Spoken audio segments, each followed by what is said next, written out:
Weekly expiry के दिन बाजार में छाई सुस्ती, ऊंचाई से निफ्टी करीब 60 पॉइंट करेक्ट हुआ। दिग्गजों के मुकाबले छोटे मझोले शेयर्स में ज्यादा रफ्तार, बैंक में भी तेजी।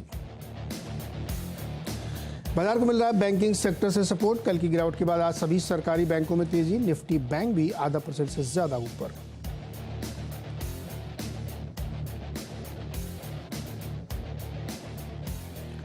एल&टी और डॉक्टर रेड्डीज के नतीजों से बाजार मायूस। कम मार्जिन आने से 5% टूटा एल&टी। वहीं यूएस कारोबार में कमजोरी और खराब मार्जिन के बाद डॉक्टर रेड्डीज में 7% की गिरावट। मॉरिशस के वित्त मंत्री के बयान से अदानी ग्रुप के शेयर्स में रौनक। अदानी इंटरप्राइजेज करीब 4% उछला। ग्रुप कंपनी के सभी शेयर हरे निशान में। मॉरिशस के वित्त मंत्री ने हिंडनबर्ग के आरोप को बताया झूठा और बेबुनियाद। और नतीजों से पहले दिख रहा है आइशर मोटर्स पर दबाव, करीब आधा % टूटा, जबकि मुनाफा बढ़ने के अनुमान से एशियन पेंट्स की बड़ी चमक, भाव 1% ऊपर।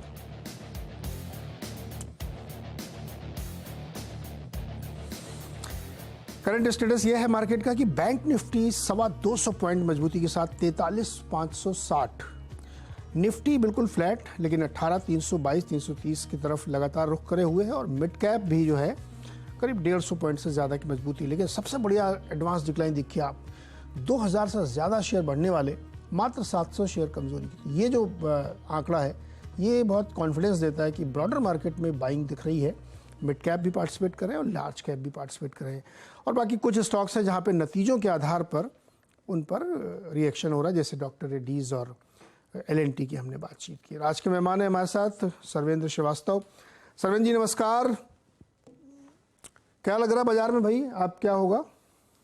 बहुत बहुत नमस्कार नीरज जी।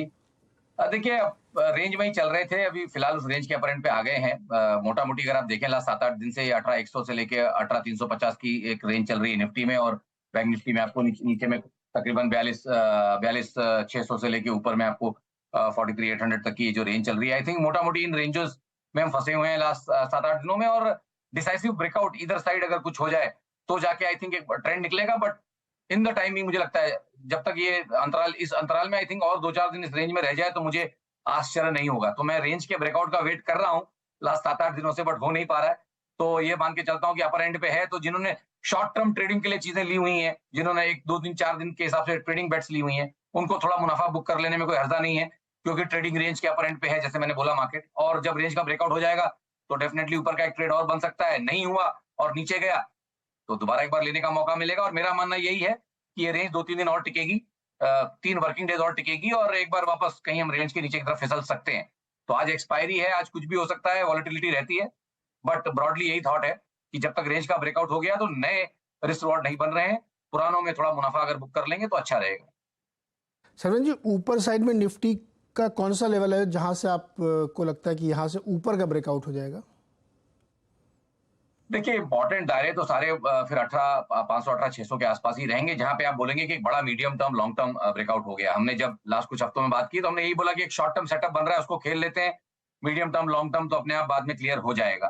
तो ब्रॉडली मुझे लगता है कि जो बड़े दायरे और जो बड़े इम्पैक्ट, जिसको बोलते हैं इम्पैक्ट लेवल्स जो हैं, वो सब 18,500 18,600 के आसपास होंगे, जहां से आपको एक बड़ा ब्रेकआउट मिल सकता है। ये तो छोटे दायरे हैं, तो आई थिंक इन्हीं दायरों में सीमित रहेंगे अभी फिलहाल, ऐसा लग रहा है। ओके, जैसा दर्शकों के सवाल है उससे पहले मुझे 2 क्वेरीज आपसे लेनी है। एक डॉक्टर रेड्डीज और एक एल&टी, दोनों में आज पिटाई है। कोई लेवल दिख रहा है आपको इनमें?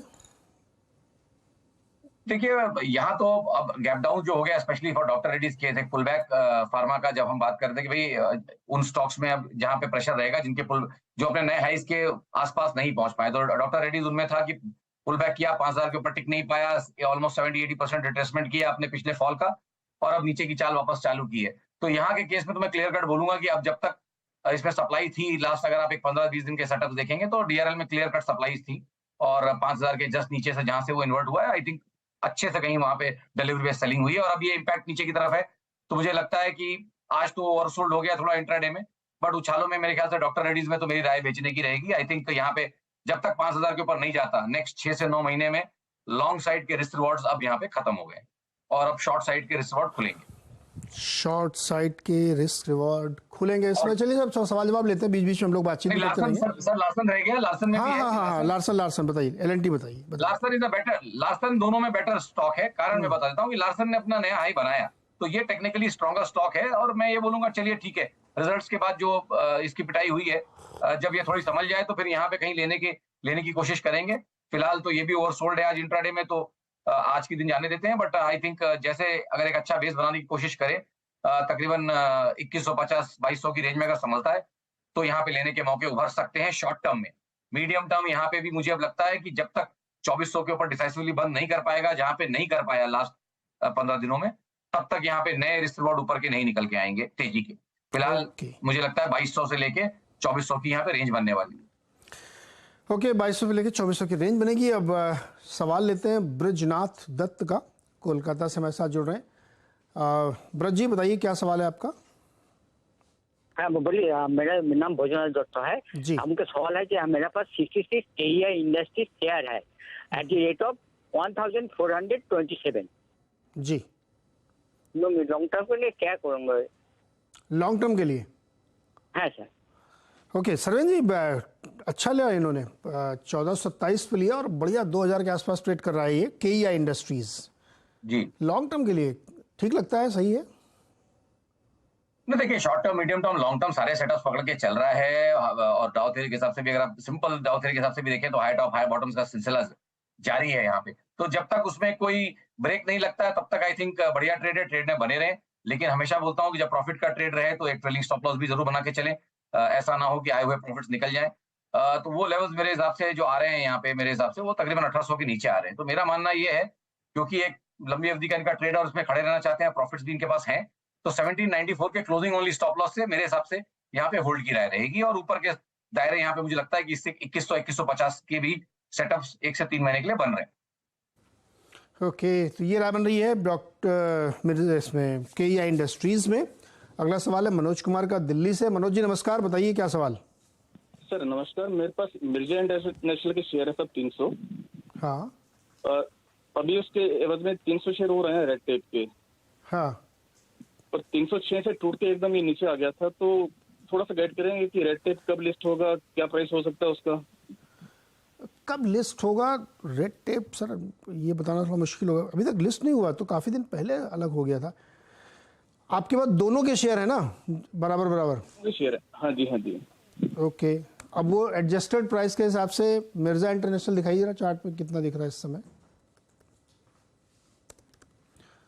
61 रुपये पे। इस पे कॉल दिला देते हैं आपको। सरवेन जी मिर्जा इंटरनेशनल बताइए क्या रख रहा है। देखिए, कॉर्पोरेट एक्शन के बाद चार्ट्स पूरे रीसेट हो गए हैं, और फिर जहां से ये रीसेट होके चालू हुआ, वहां से अब ऑलमोस्ट 7-8-10 दिन अपर सर्किट में ही भागा है। और आई थिंक मे बी कुछ तो एसएम में भी होएगा, क्योंकि रेंजेस बहुत छोटी बन रही हैं और वॉल्यूम ज्यादा नहीं हुए, लेकिन फिर भी स्टॉक 30 रुपए से लेके 70 रुपए तक चला है। तो आई थिंक यहाँ पे because of corporate action and अभी एडजस्टमेंट्स, चार्ट पूरे ठीक से बन नहीं पा रहे हैं मेरे हिसाब से, तो मैं आज के लिए यहाँ पे अवॉइड करना चाहूंगा कोई राय देने के लिए। ओके मनोज जी, इस पर हम थोड़ी और जानकारी फंडामेंटली हासिल करते हैं कि कैसी लिस्टिंग क्या कब होगा, तब देंगे, चूंकि चार्ट एडजस्टेड इसलिए पार्ट पे बन नहीं पाएगा टेक्निकली। तो हम लोग किसी और शो में आपकी कॉल लेते हैं। चिराग गर्ग जालंधर से हमारे साथ जुड़ रहे हैं। चिराग जी नमस्कार, बताइए क्या सवाल है। सर मेरा सवाल एमएमटीसी पे है। हाँ सर एमएमटीसी के 1400 शेयर्स हैं मेरे पास 45 के प्राइस पे। ओके, क्या सर एमएम नुकसान हो रहा है आपको तो इसमें? सर मेरे को यही पूछना है कि मतलब नुकसान कैसे कम हो, कि यहाँ पे एवरेज करूँ, जस्ट होल्ड करूँ, या फिर लॉस बुक कर लेना चाहिए? सरवेन जी एमएमटीसी में इनको नुकसान है 14 रुपये पर शेयर का जी, कैसे कम करें नुकसान? देखिए, कम तो नुकसान अब इसको होल्ड करने से ही होगा थोड़े टाइम, अगर भाव रिकवर हो गया तो। नहीं हुआ तो शायद इन्हीं रेंजेस में काफी दिनों से पड़ा है। अंडर परफॉर्मिंग कैटेगरी का स्टॉक है। मेरे हिसाब से पैटर्न्स तो अभी सेटअप्स अच्छे बन रहे हैं, रिवर्सल के सेटअप्स यहाँ बन रहे हैं, लेकिन क्योंकि जैसे मैंने बोला बहुत सालों से अंडर परफॉर्म कर रहा है, थोड़ा रिकवरी में टाइम लगेगा। तो नया तो कुछ करने को मैं इनको नहीं बोलूंगा, बट मैं इनको यही बोलूंगा कि अगर इनका अच्छा रहा लक, तो आई थिंक एक रिवर्सल पैटर्न बन रहा है जिसकी नेकलाइन तकरीबन 65-70 रुपए के आसपास है। तो शायद इनके भाव के आसपास और या भाव से थोड़ा ऊपर भी जाए। 6 से 9 महीने इनको देना पड़ेगा। पैटर्न बन रहा है अभी, क्लियर कट अभी सेटअप्स बने नहीं है, बट एक अच्छा पैटर्न रिवर्सल का बन रहा है। तो आई थिंक 6-9 महीने दें और नया कुछ ना करें। भाव इनका आएगा, भाव से थोड़ा ऊपर भी जा सकता है, बट थोड़ा टाइम लगेगा। टाइम लगेगा भाई, इसमें आपको रुकना पड़ेगा, तब आपका भाव आएगा इसमें, और 6 से 8 महीने आपको इसमें देने पड़ सकते हैं चिराग जी। अच्छा, एक सवाल ट्विटर पे ले लेता हूँ पहले। चंबल फर्टिलाइजर और BASF इंडिया 1 साल के नज़रिए से कैसे लग रहा है? अभिषेक ने पूछा है जी, चंबल एंड BASF। देखिए यहाँ पे चंबल में तो मैं यही बोलूंगा कि बढ़िया करेक्शन, मल्टी क्वार्टर करेक्शन यहाँ पे मुझे लग रहा है कि कहीं पूरा होने की कगार पे है। तो आई थिंक यहाँ पे रिसोर्स बढ़िया बन रहे हैं, तो लॉन्ग टर्म के लिए आई थिंक अच्छा रहेगा। अराउंड 270-280 के लेवल्स, अभी तो थोड़ा ऊपर है, बट 270-280 के लेवल्स के आसपास रिसोर्स बढ़िया है। और 250 के नीचे आप कहीं स्टॉप लॉस रखेंगे उस समय। और मुझे लगता है कि अगर आप इसको 12-18 महीने देंगे तो डेफिनेटली इसके पीछे के हाइस भी चैलेंज होंगे, और एक अच्छा पुलबैक इसको एटलीस्ट 400-450 रुपए तक तो लेके जाएगा। तो एक डिसेंट कमाई के यहाँ पे मौके हैं, रिसोर्स भी बढ़िया है चंबल में। और जहां तक रही BASF की बात, यहाँ पे भी सेटअप्स मोर और लेस सेम ही बन रहे हैं। यहाँ पे भी एक 2-3 क्वार्टर का एक अच्छा करेक्शन मुझे लग रहा है यहाँ पूरा हो रहा है, बट यहाँ पे अभी उतने कंफर्मेटरी सेटअप्स नहीं है। तो मेरा मानना है कि यहाँ तो वेट एंड वॉच कर लें, इसको थोड़ा सा बनने दें, यहाँ पे सेटअप्स को क्लैरिटी आने दें, उसके बाद इसमें एक कॉल लें। But Chambal is a better out of the two. इन दोनों में से चंबल मुझे ज्यादा बेटर लग रहा है। चंबल ज़्यादा अच्छा है 1 साल के नज़रिए से। अगला सवाल है पुडुचेरी से सरिता जैन का। सरिता जी नमस्कार, बताइए। नमस्ते नीरज जी। जी मैं नमस्ते। आपकी बहुत बड़ी फैन हूँ। Thank you ma'am, thank you so much, बताइए। मेरे पास में मोइल है 300 शेयर, हाँ। 186 पे। तो इरादा क्या है, लंबा समय रखना चाहती हैं? हाँ, लंबा समय रखना चाहिए क्या, ये भी जानना चाहती हूँ मैं कि इसको लंबा समय रखना चाहिए क्या इसे अभी एवरेज कर सकती हूँ, ये सब मुझे जानकारी चाहिए थी आपसे। जी सरवेन जी, छोटे छोटे 2-3 सवाल हैं। एक तो ये कि मोइल इन्होंने 300 रखे हैं 186 पे, तो और अभी चल रहा है 160 के आसपास, तो लंबे समय के लिए रखना चाहिए कि नहीं? पहला, अगर रखना चाहिए तो क्या इसको और खरीद लें, एवरेज कर लें यहाँ पे? देखिए लंबे समय तक तो डेफिनेटली रखना चाहिए, बट जब आज ये मुझसे सवाल पूछ रही है उस समय इसके जो पैटर्न्स बन रहे हैं वो क्लियरली अभी रिजॉल्व नहीं है। तो अगर ब्रेकआउट्स आ जाए तो डेफिनेटली उस समय ऐड करने की कोशिश करनी चाहिए, या तो मेरा मानना है कि अगर इनको ऐड ही करना है तो वेट करें थोड़ा पेशेंस से। और मेरे हिसाब से इसकी जो सेफ रेंज ऐड करने की है वो तकरीबन 130 से 140 के आसपास है। अगर उस एरियाज में जाता है तो मे भी थोड़ा एवरेज कर सकती है, बट जब तक वो नहीं होता तब तक करंट पोजीशन पे मेरे ख्याल से खड़े रहना चाहिए। तो मतलब इसको लंबे समय के लिए होल्ड किया जा सकता है, लेकिन अगर आपको एवरेज करना है तो 20-30 रुपए और नीचे आए तब एवरेज करिए। जी सत्या जी, फिर आप इसको रखे रहिए, कोई दिक्कत नहीं है, लेकिन एवरेज तब करिए जब थोड़ा या और नीचे आए। अच्छा मान लीजिए यहां से ऊपर जाना शुरू करे तब एवरेज करें क्या? देखिए अगर उस केस में तो फिर इनको या तो समय रिवॉर्ड्स थोड़े उतने बढ़िया नहीं रह जाएंगे, बट अगर ये पैटर्न का ब्रेकआउट हो जाता है तकरीबन 175 के ऊपर, उस समय डेफिनेटली इसमें मोमेंटम ट्रैक्शन आएगा। उस समय मैं कहूँ दोबारा राय ले लें, वो ज्यादा बेटर रहेगा, क्योंकि उस समय इनको स्टॉप लॉस भी अच्छा सुझा पाएंगे। अभी तो कहना मुश्किल है, बट अगर 175 का ब्रेकआउट हुआ तो उस समय जो सेटअप्स बनेंगे वहां पे इनको बेटर राय दे पाएंगे उस समय। ओके, तो सरिता जी आप वेट करिए इस पे, इसी लेवल पे नीचे जाए तो ऐड करिए, अदरवाइज 175 जाए तो हम लोग से फिर आप एक बार सवाल लीजिएगा, तो आपको बेटर स्टॉप लॉस के साथ ऐड करने की सलाह हम लोग दे पाएंगे। Thank you sir. जी थैंक यू मैम। अगला सवाल है जनार्दन सिंह का, हमारे साथ जुड़ रहे हैं। जनार्दन जी बताइए क्या सवाल है आपका? जी मेरे पास पारस डिफेंस एंड स्पेस टेक्नोलॉजी का 200 शेयर है, 566 का खरीदी है, इसे 1 से 1.5 साल का व्यू है मेरा। ओके सरवन जी, 1 से 1.5 साल का नजरिया पारस डिफेंस 566 की बाइंग। नहीं सर, 1-1.5 साल का नजरिया तो ये मांग रहे हैं, बट इसके चार्ट्स ही मुश्किल से 1.5-2 साल के बने हैं, तो उस पे 1-1.5 साल के चार्ट पे 1-1.5 साल का नजरिया नहीं दे पाऊंगा। शॉर्ट टर्म देता हूं इनको 1 से 3 महीने के लिए। स्टॉक को अच्छे सपोर्ट्स हैं तकरीबन 480-500 के रेंज में, और मुझे लगता नहीं कि वो रेंज टूटेगी, तो एक अच्छे सपोर्ट एरियाज के ऊपर कहीं पे कंसोलिडेट हो रहा है, और ब्रेकआउट में मुझे लगता है कि कहीं 570-580 के लेवल्स यहाँ पे आ जाएंगे 1 से 3 महीने में। तो आई थिंक प्योरली फ्रॉम एक शॉर्ट टर्म एंगल से 480-500 के सपोर्ट्स और 580 के टारगेट्स। शॉर्ट टर्म के लिए 1 से 3 महीने के लिए 580 के टारगेट अचीव हो सकते हैं पारस डिफेंस में, लेकिन स्टॉप लॉस ध्यान रखिएगा। सरविंद जी, एक और डिफेंस की कंपनी है, बीरेश्वर का जानना है, हिंदुस्तान एरोनॉटिक्स का 3100 स्ट्राइक प्राइस, कॉल ऑप्शन है 35 रुपए की, जानना चाहते हैं कि 80-90 रुपए होगा ये? देखिए दिन कम है, लेकिन अभी थोड़ा आउट ऑफ द मनी है ये, बट दिन जो है अब इसमें है, तो मेरे हिसाब से मान के चलूं 2 हफ्ते, तो 2 हफ्ते में डेफिनेटली उस एरियाज में पहुंचेगा, पहुंच सकता है उन एरियाज में। बहुत ज्यादा इन द मनी कितना जा पाएगा, उनके कितने पैसे बनेंगे वो देखना पड़ेगा, बट डेफिनेटली उन एरियाज का 3125 के आसपास के टारगेट्स मुझे लगता है कि एक हफ्ता 10 दिन में यहाँ पहुंच सकता है। तो इन द मनी तो हो जाएंगे, बट एग्जैक्ट ऑप्शन का प्राइस उस समय क्या होगा ये तो उस समय देखना पड़ेगा।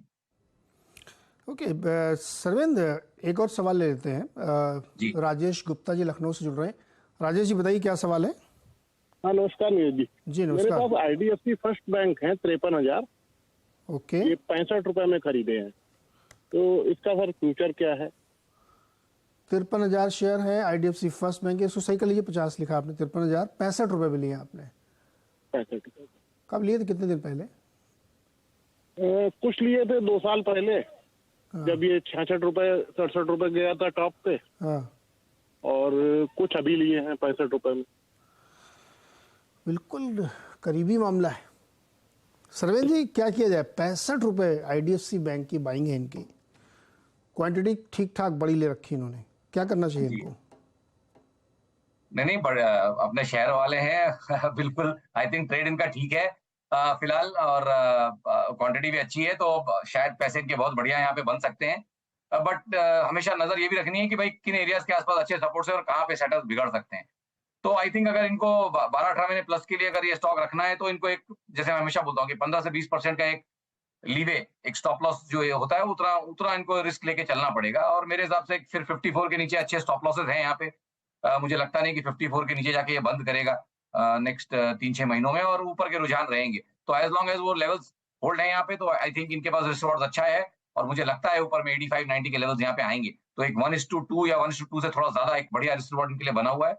9 से 12 महीने में आई थिंक डिसेंट पैसे इनके यहाँ पे बन सकते हैं, तो 9 ट्रेड पे बने रहे। से 12 महीने में राजेश जी अच्छे पैसे बन सकते हैं आप, लेकिन 54 का स्टॉप लॉस ध्यान रखिएगा जी। उस पर आप होल्ड करिए। अच्छा, क्विकली जरा ट्विटर से 2-3 सवाल ले लेते हैं। एक तरुण गुगनानी का सवाल है।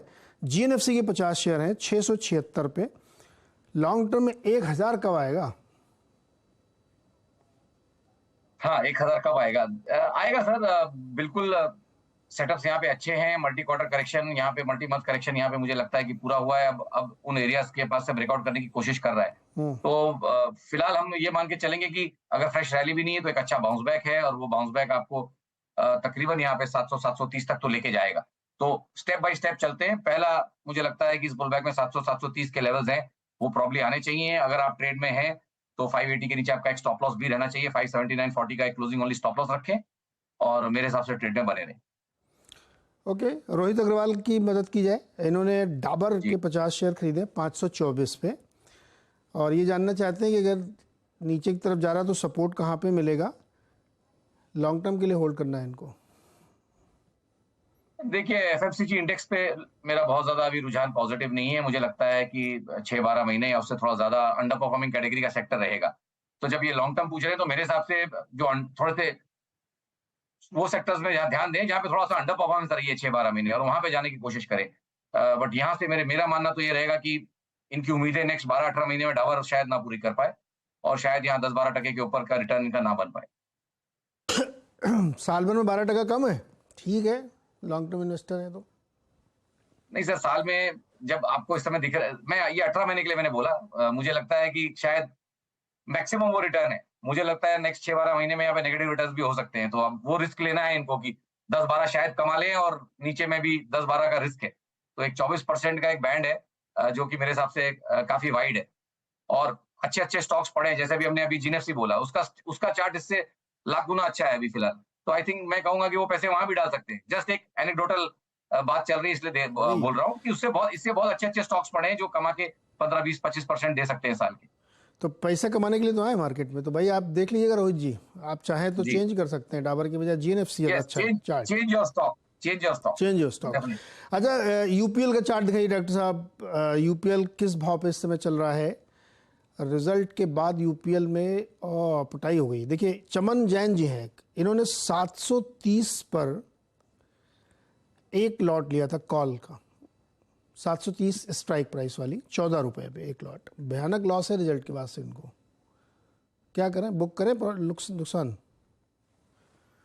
देखिए मोमेंटम तो इसने नीचे का पकड़ लिया है, तो वो बात अब इनका टाइम डीके में भी जितना बचा होगा, आई थिंक प्रीमियम कितना बचा है वो तो मुझे नहीं मालूम, नहीं दिख रहा मुझे अभी लाइव, बट ज्यादा कुछ प्रीमियम इनका शायद फिर बचा ना हो, और धीमे धीमे वो भी डीके में चला जाएगा, क्योंकि ये स्ट्राइक इन द मनी होना अभी मुझे लगता नहीं कि अगले हफ्ते 10 दिन में हो पाएगी। सो उतने दिन का 3 टाइम का और चला जाएगा, तो मेरे हिसाब से तो निकल जाएंगे तो ज्यादा अच्छा है।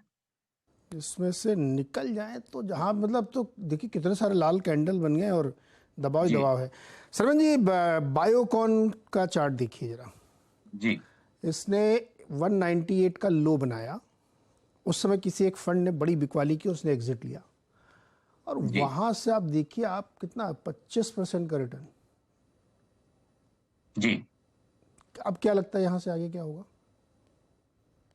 नहीं देखिए, हमेशा ऐसा होता है, जब एक बड़ी क्वांटिटी जब एब्जॉर्ब हो जाती है और तो फिर एक स्टेबिलिटी तो स्टॉक में शॉर्ट टर्म तो आ ही जाती है। अब जैसे मैं भी बोल रहा हूँ कि बहुत सारे स्टॉक्स जिनमें अच्छे करेक्शंस हो गए हैं, उनमें शॉर्ट टर्म स्टेबिलिटी आने के बाद जो ट्रेंड अब बन रहा है, वो अगर खाली पुलबैक समझ के भी खेल लें तो आप कम से कम उस रैली में आ जाएंगे, और बाद में जब लगे कि नहीं नहीं ये तो एक अच्छा मूव है और एक फ्रेश बुल मार्केट या एक फ्रेश रैली अच्छी चालू हुई है, तो उस ट्रेड में आप फिर बाद में बने रह सकते हैं। तो ओवरसोल्ड कंडीशन से एक अच्छा बाउंस है, मैं इसको फिलहाल एज अ बाउंस क्वालिफाई कर रहा हूँ। एक अच्छा मूव चला है इसमें, तकरीबन 190 से लेके जो अभी 250 तक हम आए। इस मूव को जब हम पचाएंगे, जो कि मुझे लग रहा है कि अब यहाँ से एक 15-20 दिन का फेज आएगा जहां इस मूव को हम पचाएंगे और स्टॉक प्रोबेबली 210 215 की रेंज में जाएगा एक बार करेक्शन करने के लिए। उस करेक्शन में अगर सेलिंग नहीं आई तो फिर डेफिनेटली ये स्टॉक बढ़िया medium to long term buy हो जाएगा।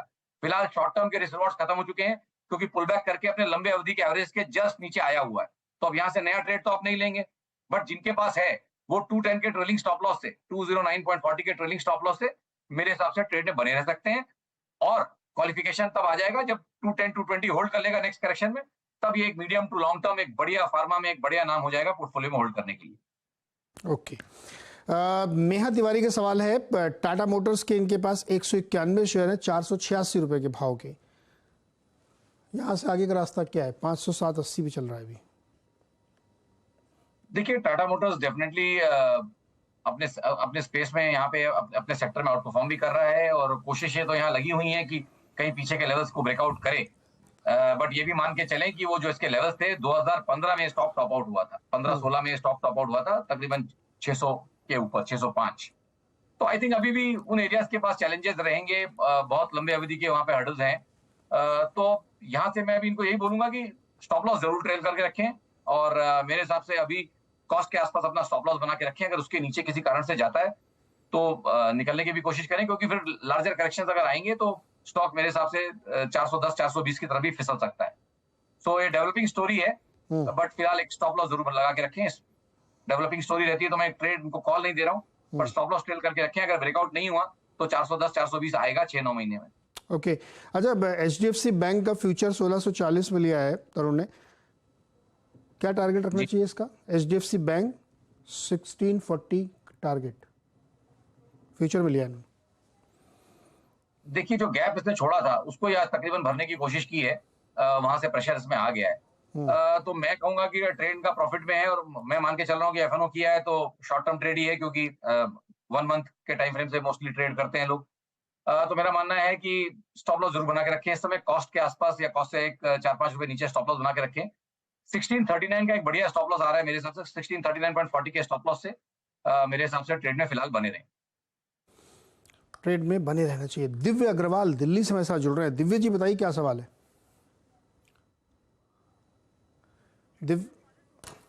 अच्छा, दिव्य का कनेक्ट नहीं हो पा रहा है। चलिए ट्विटर से अगला सवाल लेते हैं, क्योंकि बहुत सारे लोग ट्विटर पर सवाल पूछ रहे हैं और उनसे हम लोग लगातार बातचीत करते रहेंगे। BHEL पर एक सवाल आया है, उनका कहना है कि इस समय क्या एंट्री ली जानी चाहिए, क्योंकि इस सेक्टर में बहुत सारी हलचल और हरकत हो रही है जी। रेलवे स्टॉक्स बहुत चल रहे हैं, क्या BHEL इस रैली में पार्टिसिपेट करेगा? देखिए सेटअप्स तो बढ़िया बना लिए हैं, काफी अंडर परफॉर्म करने के बाद जान इसमें आई और अब ये ऊपर के लेवल्स को होल्ड करता है। तो मेरा मानना ये है कि जब तक 68-70 के ऊपर टिका हुआ है, रुझान पॉजिटिव है। टाइम इसको देना पड़ेगा, ये ट्रेडिंग स्टॉक नहीं है, कोई बहुत हाई बीटा नहीं है कि बहुत जल्दी से भागने लगेगा, इसको थोड़ा टाइम देंगे और ये जब 68-70 के नीचे नहीं जाएगा, जो कि मुझे लग रहा है कि नेक्स्ट 1-3 महीनों में नहीं जाएगा, तो आई थिंक उसके बाद इसके नेक्स्ट ब्रेकआउट में मुझे लगता है कि 115-120 के भी टारगेट्स यहाँ पे आएंगे। So as long as 68 break नहीं करता है, मेरे टारगेट्स 115-120 के हैं और टाइम होराइजन आप 9 से 12 महीने पकड़ के चल सकते हैं। सर जी, इरकॉन भी आप देख लीजिए साथ के साथ 7% ऊपर है, 85 रुपए के आसपास पहुंच रहा है।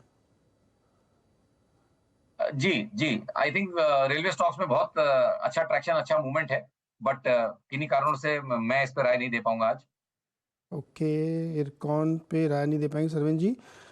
तो ये है राय आज की आपके तमाम सवालों। कुछ सवाल और बच गए होंगे तो फिर आप हमारे साथ सोशल मीडिया में जुड़ सकते हैं। 11:30 बजे हम लोग कोशिश करेंगे कि आपके ज़्यादा से ज़्यादा सवालों के हम लोग जवाब दें, और बहुत सारी जो और खबरें यूएस की और हिंदुस्तान की, तब इन सब पे भी हम लोग चर्चा करेंगे। सरवीन जी, शुक्रिया जुड़ने के लिए, बातचीत करने के लिए और बहुत बहुत धन्यवाद जी, मदद करने के लिए।